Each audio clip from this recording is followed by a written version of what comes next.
नमस्कार विद्यार्थी मित्रांनो, Sunil Shinde form filling master या माझ्या यूट्यूब चॅनलमध्ये आपलं स्वागत आहे। मी सुनील शिंदे आपल्यासाठी पुन्हा एकदा एक नवीन व्हिडिओ घेऊन आलो आहे। ज्ञानज्योती सावित्रीबाई फुले आधार योजना। तर मित्रांनो, जे विद्यार्थी 12वी नंतर प्रथम वर्षासाठी प्रोफेशनल किंवा नॉन प्रोफेशनल कोर्सेससाठी ॲडमिशन घेणार आहे व हॉस्टेलला राहणार आहे अशा विद्यार्थ्यांसाठी SC ST NTD DT VJ SBC कॅटेगरीतील विद्यार्थ्यांना सरकारतर्फे वर्षाला 60,000 रुपये मिळणार आहे। तर त्या विद्यार्थ्यांनी संपूर्ण ऑनलाईन फॉर्म कसा भरायचा व त्यासाठी पात्रता काय आहे, कागदपत्रे कोणकोणती लागणार आहे, अटी काय आहे याची संपूर्ण माहिती आपण या व्हिडिओद्वारे बघणार आहोत। त्यासाठी विद्यार्थी मित्रांनो, हा व्हिडिओ नक्की आपण शेवटपर्यंत पहा आणि आपण जर माझ्या यूट्यूब चॅनलवरती नवीन आला असाल तर माझ्या यूट्यूब चॅनलला लाईक करा, शेअर करा आणि सबस्क्राईब करा। त्यामुळे तुम्हाला असेच नवनवीन व्हिडिओ आणि अपडेट भेटत राहतील। चला मित्रांनो, आता आपण व्हिडिओ सुरू करूया। मित्रांनो, या ठिकाणी न्यू रजिस्ट्रेशनवरती क्लिक केल्यानंतर या ठिकाणी आपल्याला यूजर नेम टाकायचा आहे। तर यूजर नेम टाकल्यानंतर चेक अवेलेबिलिटी या बटनावरती क्लिक करायचं आहे। त्यावरती क्लिक केल्यानंतर या ठिकाणी आपल्याला पासवर्ड टाकायचा आहे। तर पासवर्ड टाकताना आपल्याला त्याच्यात capital letter, small letter, special symbol आणि न्यूमेरिक अशा पद्धतीने आपल्याला पासवर्ड सेट करायचा आहे। पासवर्ड सेट केल्यानंतर या ठिकाणी ईमेल ID आपल्याला टाकून घ्यायचा आहे।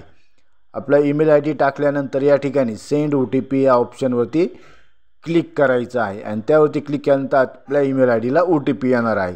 त्याच पद्धतीने त्यानंतर आपला मोबाईल नंबर टाकायचा आहे आणि मोबाईल नंबर टाकल्यानंतर सेंड OTP या ऑप्शनवरती क्लिक केल्यानंतर आपल्याला मोबाईलवरती एक टेक्स्ट मेसेज येणार आहे। तर मित्रांनो, आता आपण जो OTP आला आहे तो या ठिकाणी टाकून घेऊया। पहिलं सुरुवातीला ईमेल IDचा टाकू, नंतर मोबाईल नंबरचा टाकू। तर मित्रांनो, या वेबसाईटची जी लिंक आहे ती मी माझ्या डिस्क्रिप्शन बॉक्समध्ये टाकलेली आहे। आपल्याला रजिस्ट्रेशन करायचं असेल तर आपण डायरेक्टली तिथून पण रजिस्ट्रेशन करू शकतो। तर मित्रांनो, आता या ठिकाणी OTP टाकल्यानंतर व्हॅलिडेट या बटनावरती आपल्याला क्लिक करायचं आहे। तर मित्रांनो, आता मी ईमेल IDचा OTP टाकतोय। आता OTP टाकल्यानंतर व्हॅलिडेट। आता माझा OTP व्हेरीफाय झालेला आहे। त्यानंतर आता मोबाईल नंबरचा OTP टाकत आहे आणि तो टाकल्यानंतर व्हॅलिडेट करून घ्यायचा आहे। तर मित्रांनो, OTP साठी हा 2 मिनिटाचा टायमिंग आहे, व्हॅलिड 2 मिनिटासाठी आहे। आणि आता OTP व्हेरीफाय झाल्यानंतर या ठिकाणी कॅप्चा टाकायचा आहे। तर मित्रांनो, कॅप्चा टाकताना व्यवस्थित टाकायचा आहे, कारण की कॅप्चा हा केस सेन्सिटिव्ह आहे। स्मॉल असेल तर स्मॉल, कॅपिटल असेल तर कॅपिटलच टाकून घ्यायचं आहे आणि त्यानंतर सेव्ह या बटनावरती क्लिक करायचं आहे। तर या ठिकाणी कॅप्चा डज नॉट मॅच असा मेसेज आला आहे, तर रिफ्रेश करून घ्यायचा आहे आपला कॅप्चा आणि परत एकदा नवीन कॅप्चा टाकून घ्यायचा आहे आणि कॅप्चा टाकल्यानंतर या ठिकाणी सेव्ह या बटनावरती क्लिक करायचं आहे। तर या ठिकाणी सेव्ह बटनावरती क्लिक केल्यानंतर आपलं रजिस्ट्रेशन कंप्लीट झालेलं आहे। रजिस्ट्रेशन कंप्लीट झाल्यानंतर या ठिकाणी आपला यूजर नेम टाकून घ्यायचा आहे आणि यूजर नेम टाकल्यानंतर आपण जो पासवर्ड सेट केला आहे तो पासवर्ड या ठिकाणी टाकायचा आहे। पासवर्ड टाकल्यानंतर या ठिकाणी पुन्हा एकदा खाली कॅप्चा टाकून घ्यायचा आहे आणि कॅप्चा टाकल्यानंतर या ठिकाणी लॉग इन या बटनावरती क्लिक करायचं आहे। तर लॉग इन बटनावरती क्लिक केल्यानंतर आता आपलं या ठिकाणी आपला आधार नंबर टाकून घ्यायचा आहे आणि जो आधार नंबर आपण टाकणार आहे त्याला जो मोबाईल नंबर लिंक आहे त्या मोबाईलवरती आता एक OTP येणार आहे। सेंड OTP वरती क्लिक केल्यानंतर तर आता OTP सक्सेसफुली सेंड झालेला आहे। तो OTP आता आपल्याला या ठिकाणी टाकून घ्यायचा आहे आणि OTP टाकल्यानंतर या ठिकाणी व्हॅलिडेट OTP वरती क्लिक करायचं आहे। तर त्यावरती क्लिक केल्यानंतर आपला आधार पण व्हेरीफाय झालेला आहे सक्सेसफुली। त्यानंतर या ठिकाणी आपली जी माहिती आहे ती या ठिकाणी आलेली आहे आधारची। त्यानंतर जतन करा या ऑप्शनवरती क्लिक करायचं आहे। त्यावरती क्लिक केल्यानंतर मित्रांनो, या ठिकाणी social justice and special assistant डिपार्टमेंटमध्ये म्हणजेच SC कॅटेगरीसाठी हॉस्टेल स्कीम आहे आणि त्यानंतर OBC कॅटेगरीसाठी पण हॉस्टेल स्कीम आहे। तर या ठिकाणी हॉस्टेल स्कीमवरती क्लिक केल्यानंतर आपल्याला या ठिकाणी त्याचं ओव्हरव्ह्यू, इलिजिबिलिटी आणि त्यासाठी कोणकोणते डॉक्युमेंट्स लागणार आहे याची लिस्ट आपल्याला या होम पेजला दिसणार आहे। तर मित्रांनो, आता आपण ती इलिजिबिलिटी वाचून घेऊया।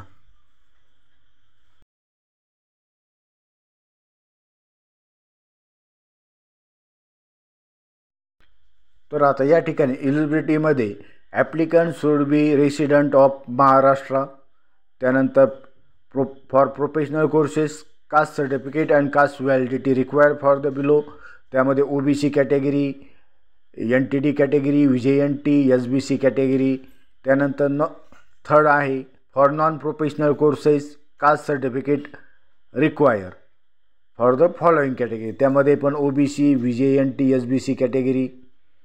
त्यानंतर आपलं चौथा क्रायटेरिया आहे नो कास्ट सर्टिफिकेट और caste validity required for orphan, disable and EWS, म्हणजे जे अनाथ किंवा हँडिकॅप आणि EWS कॅन्डिडेट आहे त्यांना कास्ट सर्टिफिकेटची गरज नाही आहे. त्यानंतर ऑर्फनसाठी ऑर्फन सर्टिफिकेट रिक्वायर आहे. डिसॅबिलिटी असेल हँडिकॅप तर 40% सर्टिफिकेट पाहिजे. EWS सर्टिफिकेट पाहिजे EWS कॅटेगरीसाठी. आणि इन्कम सर्टिफिकेटसाठी इन्कमची मर्यादा, उत्पन्नाची मर्यादा ही आधीच लाखापेक्षा कमी पाहिजे. त्यानंतर मॅक्झिमम एज हे 30 वर्ष पाहिजे, 30 वर्षापर्यंत विद्यार्थ्याचं वय पाहिजे. त्यानंतर admission allow for professional non professional courses only, म्हणजे त्याच्यात प्रोफेशनल आणि नॉन प्रोफेशनल कोर्सेसलाच ॲडमिशन पाहिजे. त्यानंतर 12वीचं मार्कशीट पाहिजे. त्यानंतर मिनिमम 12वीला 60% मार्क्स पाहिजे किंवा इक्वॅलंट CGPA पाहिजे, किंवा डिप्लोमा असेल तर डिप्लोमा स्टुडंटला पण 60% पाहिजे. त्यानंतर if applicant face the exam then admission will be cancel. ATKT pass is allow, म्हणजे ATKT असेल तरी चालणार आहे. आणि hostel admission open only for first academic year for degree applicants, degree ॲप्लिकंट्ससाठी आहे. त्यानंतर हॉस्टेल ॲडमिशन नंतर डिप्लोमा डायरेक्ट सेकंड इयरचं ॲडमिशन पण कन्सिडर होणार आहे. त्यानंतर applicant should not be local, म्हणजेच ॲप्लिकंट हा त्या जिल्ह्यातील तालुक्यातील नसावा, ज्या ठिकाणी कॉलेज आहे त्या तालुक्यातील नसावा. Applicant permanent address should be consider. त्यानंतर applicant should not be salaried, म्हणजे ॲप्लिकंट हा नोकरदार नसावा. त्यानंतर applicant doing part time courses, applicant हा पार्ट टाईम कोर्सेस करत असलेला नसावा. अशा पद्धतीने. आणि hostel application is mandatory for Swayam and other for district where hostels were present. अशा पद्धतीने एलिजिबिलिटी क्रायटेरिया आहे. त्यानंतर मित्रांनो आपल्याला डॉक्युमेंट्स रिक्वायर आहेत. तर डॉक्युमेंट्स रिक्वायरमध्ये आपल्याला 10वीचा रिझल्ट लागणार आहे प्रोफेशनल आणि नॉन प्रोफेशनल कोर्सेससाठी. तर तसंच मित्रांनो यामध्ये एक सर्वात महत्त्वाची एलिजिबिलिटीचा पॉईंट राहून गेला होता की अटेंडन्स इज मॅन्डेटरी फॉर 75%. तर अशा पद्धतीने. त्यानंतर documents require 10th marksheet, 12th marksheet, income certificate, caste certificate for professional non professional course. Caste validity फक्त प्रोफेशनल कोर्सेससाठी लागणार आहे. प्रोफेशनल कोर्सेस म्हणजेच इंजिनिअरिंग, फार्मसी, डिप्लोमा. त्यानंतर डोमासाईल सर्टिफिकेट लागणार आहे प्रोफेशनल आणि नॉन प्रोफेशनल कोर्सेससाठी. त्यानंतर स्कूल लिव्हिंग सर्टिफिकेट लागणार आहे. त्यानंतर बोनाफाईड सर्टिफिकेट और ॲडमिशन फी रिसिट, या दोनपैकी एक डॉक्युमेंट्स आपल्याला लागणार आहे. त्यानंतर ऑर्फन असेल तर ऑर्फन सर्टिफिकेट लागणार आहे. त्यानंतर डिसॅबिलिटी असेल तर डिसॅबिलिटी सर्टिफिकेट लागणार आहे. त्यानंतर तुम्ही जर समजा EWS कॅटेगरीमध्ये असाल तर EWS सर्टिफिकेट लागणार आहे. अशा पद्धतीने आपल्याला टोटल डॉक्युमेंट्स लागणार आहे. आणि त्यानंतर डॉक्युमेंट्सची लिस्ट बघितल्यानंतर आता या ठिकाणी आपल्याला click below to apply department hostel स्कीमवरती क्लिक करायचं आहे. तर या ठिकाणी click below to apply for department hostel स्कीमच्या खाली other backward Bahujan welfare department या ऑप्शनवरती क्लिक करायचं आहे. त्यावरती क्लिक केल्यानंतर या ठिकाणी आपल्याला वसतिगृह अर्ज, स्वयं ॲप्लिकेशन, आधार ॲप्लिकेशन असे ऑप्शन दिसणार आहे. तर यामध्ये आपल्याला अर्ज करा या ऑप्शनवरती क्लिक करायचं आहे. तर यामध्ये मित्रांनो आपल्याला जर लँग्वेज चेंज करायची असेल तर या ठिकाणी इंग्लिशवरती क्लिक केल्यानंतर आपण या ठिकाणी इंग्लिश लँग्वेज करू शकतो. पण मला मराठीमध्ये फॉर्म भरायचा आहे म्हणून मी या ठिकाणी मराठी सिलेक्ट केलं आहे. आणि त्यानंतर या ठिकाणी अर्ज करा या ऑप्शनवरती क्लिक करायचं आहे. त्यावरती क्लिक केल्यानंतर मित्रांनो आपल्याला टोटली 8 स्टेपमध्ये आपला फॉर्म भरायचा आहे. तर यामध्ये आज स्टेपमध्ये फॉर्म भरताना वैयक्तिक माहिती, पत्ता तपशील, पालक पत्ता, चालू अभ्यासक्रम, मागील अभ्यासक्रम, इतर तपशील, वसतिगृह प्राधान्य, दस्तऐवज अपलोड करा, अशा पद्धतीने ऑप्शन आहेत. यामध्ये सुरुवातीला फर्स्ट नंबर वैयक्तिक माहिती. तर यामध्ये तुम्ही नवीन आहात का किंवा विद्यमान अर्जदार आहात का, म्हणजेच तुम्ही फ्रेश रजिस्ट्री फॉर्म भरत आहात की तुम्ही रिन्यूअल करत आहात. या ठिकाणी मी नवीन या ऑप्शनवरती क्लिक करायचं आहे. त्यानंतर वसतिगृह किंवा स्वयं किंवा आधार सेवेसाठी अर्ज करा. या ठिकाणी वसतिगृहावरती क्लिक करायचं आहे. त्यानंतर अर्जदाराचे पूर्ण नाव या ठिकाणी आधार कार्डनुसार ॲटोमॅटिकली आलेलं आहे. त्यानंतर लिंग म्हणजे जेंडर पण आलेलं आहे. त्यानंतर जन्मतारीख पण आलेली आहे. वय आणि मोबाईल नंबर ॲटोमॅटिकली आलेला आहे. त्यानंतर वैवाहिक स्थितीमध्ये मॅरिड असेल तर मॅरिड, अनमॅरिड असेल तर अनमॅरिड सिलेक्ट करायचं आहे. त्यानंतर वडील हयात आहे का, या ठिकाणी होयवरती क्लिक करायचं आहे. त्यानंतर या ठिकाणी वडिलांचं संपूर्ण नाव टाकायचं आहे. त्यानंतर या ठिकाणी आईचं संपूर्ण नाव टाकायचं आहे. त्यानंतर अनाथ आहे का, तर या ठिकाणी नाहीवरती क्लिक करायचे. त्यानंतर जात प्रमाणपत्र तपशील आहे, या ठिकाणी आपली कॅटेगरी निवडायची आहे. त्यामध्ये तुम्ही OBC, VJNT, SBC, EWS असे ऑप्शन आहे. डिसेबल, ऑर्फन, तर या ठिकाणी मी OBC सिलेक्ट केला आहे. त्यानंतर या ठिकाणी आपली जात निवडायची आहे. तर यामध्ये समजा आपली जी जात आहे ती जात या ठिकाणी सिलेक्ट करून घ्यायची आहे. तर या ठिकाणी सर्व जाती दिलेल्या आहे. त्यानंतर या ठिकाणी आपला कास्ट सर्टिफिकेटचा प्रमाणपत्र क्रमांक लिहायचा आहे. तो आपल्या कास्ट सर्टिफिकेटच्या वरील बाजूला उजव्या बाजूला दिलेला असतो. त्यानंतर जारी करणारा जिल्हा म्हणजे आपण कोणत्या जिल्ह्यातून कास्ट सर्टिफिकेट काढला आहे तो जिल्हा या ठिकाणी सिलेक्ट करायचा आहे. त्यानंतर अर्जदाराचे पूर्ण नाव लिहायचे. त्यानंतर जारी करणारे प्राधिकरण म्हणजेच आपल्याला जे आपलं कास्ट सर्टिफिकेट आहे ते कोणी इश्यू करून दिलं आहे. त्यामध्ये सब डिव्हिजनल ऑफिसर, तहसीलदार, डेप्युटी कलेक्टर असे ऑप्शन आहे. तर या ठिकाणी मी सब डिव्हिजनल ऑफिसर सिलेक्ट केला आहे. त्यानंतर या ठिकाणी जारी करण्याची तारीख ती आपल्या कास्ट सर्टिफिकेटच्या खालील बाजूला दिलेली असते. त्यानंतर अधिवास तपशील म्हणजेच डोमासाईल तपशील. तर महाराष्ट्राचा रहिवासी असल्याचा पुरावा यापैकी कोणताही एक, वय, नागरिकत्व आणि राष्ट्रीयत्व प्रमाणपत्र म्हणजेच नॅशनॅलिटी किंवा रेशन कार्ड किंवा निवडणूक ओळखपत्र किंवा बर्थ सर्टिफिकेट किंवा शाळा सोडल्याचा दाखला, यापैकी कुठलंही एक आपल्याला डॉक्युमेंट्स लागणार आहे. तुम्ही महाराष्ट्राचे आदिवासी आहात का, तर यामध्ये आपण होयवरती क्लिक करायचं आहे. त्यानंतर आपला डोमासाईल प्रमाणपत्र क्रमांक टाकायचा आहे.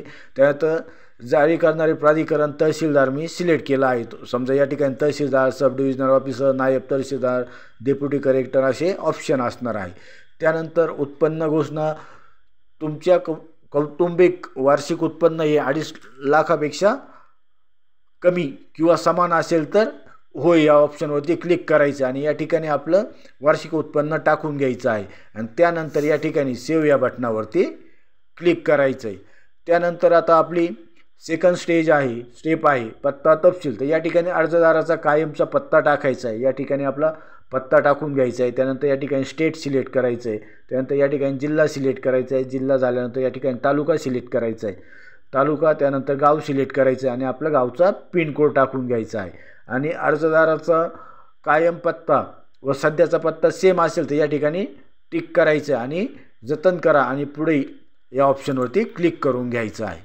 तर ॲड्रेस झाल्यानंतर या ठिकाणी पालक पत्ता म्हणजेच वडिलांचा या ठिकाणी पत्ता टाकून घ्यायचा आहे. तो पण पत्ता आपला स्टुडंटच्या प्रमाणेच टाकून घ्यायचा आहे. ॲड्रेस टाकायचा आहे, जिल्हा, तालुका, गाव, पिनकोड, त्यानंतर मोबाईल नंबर, ईमेल ID टाकून या ठिकाणी जतन करा आणि पुढील ऑप्शन सिलेक्ट करायचं आहे.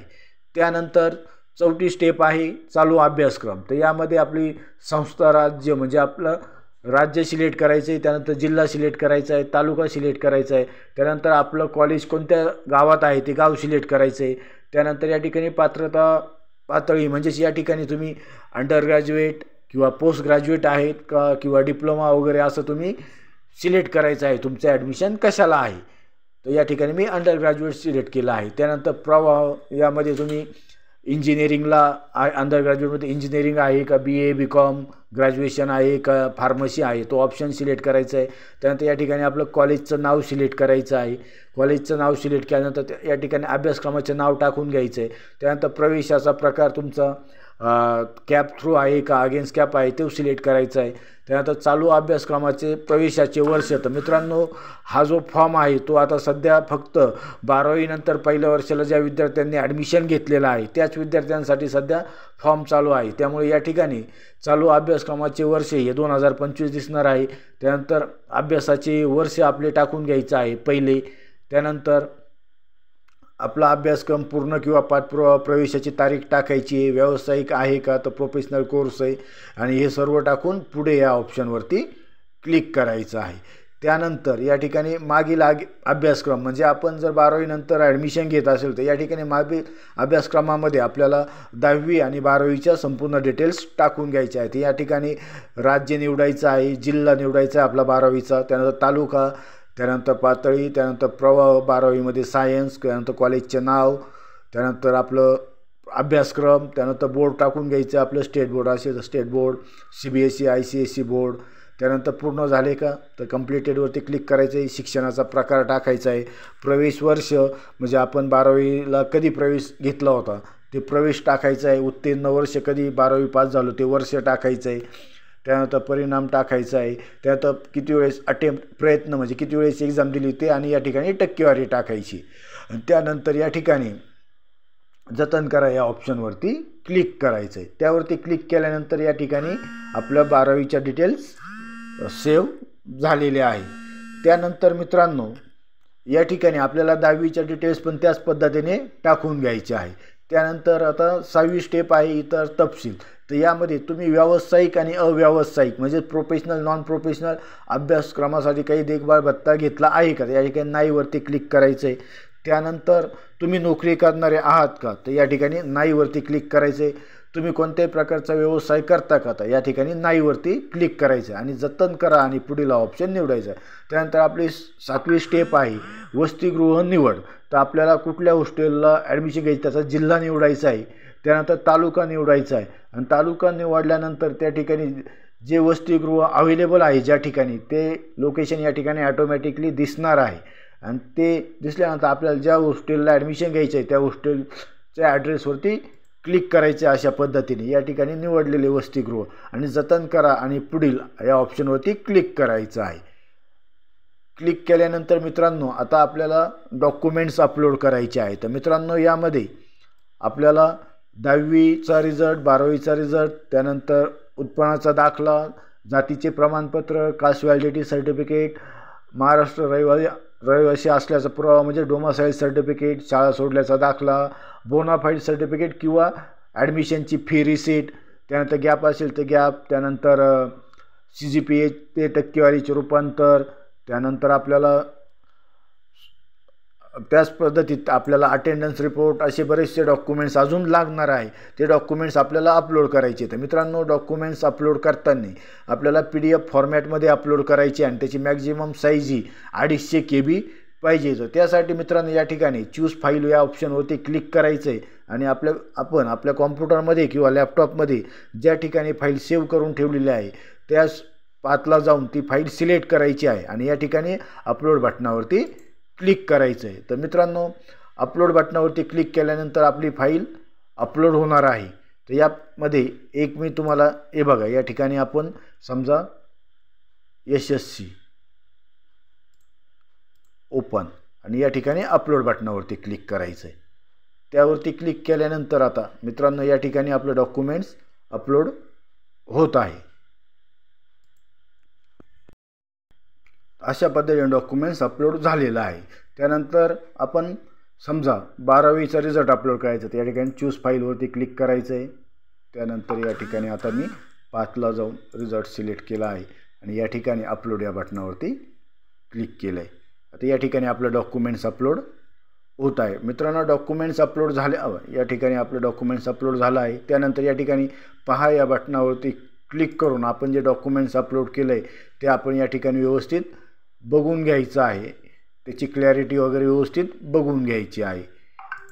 अशा पद्धतीने सर्व डॉक्युमेंट्स अपलोड करायचे आहे आणि डॉक्युमेंट्स अपलोड केल्यानंतर या ठिकाणी सबमिट करा या बटनावरती क्लिक करायचं आहे आणि त्यावरती क्लिक केल्यानंतर आपला फॉर्म सबमिट होणार आहे व फॉर्म सबमिट झाल्यानंतर त्या ॲप्लिकेशन फॉर्मची प्रिंट काढायची आणि ती प्रिंट काढून तो फॉर्म आपल्याला हॉस्टेलला जाऊन जमा करायचा आहे. तर मित्रांनो, अशा पद्धतीने आपल्याला हा ऑनलाईन फॉर्म भरायचा आहे. तर मित्रांनो, फॉर्म भरताना तुम्हाला जर काही अडचण असेल, काही क्वेरी आली, तर तुम्ही मला माझ्या कमेंट बॉक्समध्ये टाकू शकता. तसेच मित्रांनो, तुम्हाला जर हा व्हिडिओ आवडला असेल, याला नक्की लाईक करा, शेअर करा आणि सबस्क्राईब करा. थँक्यू.